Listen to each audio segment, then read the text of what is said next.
Well, most of us are searching for Thanksgiving dinners. Some football players are searching for titles. And they have things to be thankful for. They all started back on August 15th. Remember how hot it was then? They started sweating and straining in the heat, and they've been waiting since then to get this far. One school has been waiting a lot longer than that. Yeah, more than 20 years since Bishopboro High opened.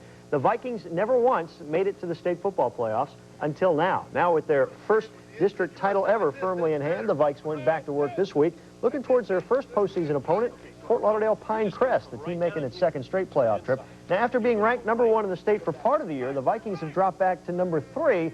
But, you know, this is the time of the year when that doesn't mean a whole lot. Just ask Vero's Bill Shields where he wants to be ranked after December 7th's championship game. Listen, let me see. It's going to be the 9th.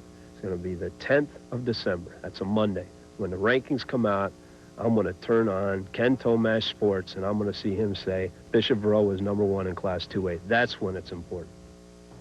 And Bill, of course, knows where to turn to find out the skinny on everything around these parts. Yeah, Bishop Vero plays Fort Lauderdale Pinecrest 1:30 Saturday afternoon. If the Vikes win, they'll be at home next Friday night against either Wildwood or Frostproof. 4A District 12 champ Charlotte hosts Bradenton Southeast, a team that's knocked off Southwest Florida's best in each of the last 3 seasons. That's a 7:30 kickoff Friday night. Clewiston, 10-0 and ranked #1 in the Wink TV Top 10, is at Fort Lauderdale as well, but playing Cardinal Gibbons Friday afternoon at 1:30. If the Tigers win, they'll be at home against the winner of this matchup, DeSoto and Orlando Jones. That'll be up in Arcadia Friday night at 7:30. We'll be following all our teams throughout the playoffs. Don't forget bowl games as well. Tomorrow, Thanksgiving, one at the Suncoast Classic at North Fort Myers between Lemon Bay and Lake Wales, and Fort Myers and Mariner play in the Mosquito Bowl at Fort Myers. Both of those are 10 o'clock kickoffs. Well, the Royals' arms build-up really didn't help them last year. Big-name free agents Storm Davis and Mark Davis really fired blanks for him last year, but they're reloading. Today they signed Mike Boddicker, right-hander, to a $9 million 3-year deal. He won 17 games for the Red Sox in 1990, and you can bet the Royals are happy. He'll be trying to win games for them instead of against them. Boddicker was 5-1 lifetime against the Royals in Kansas City.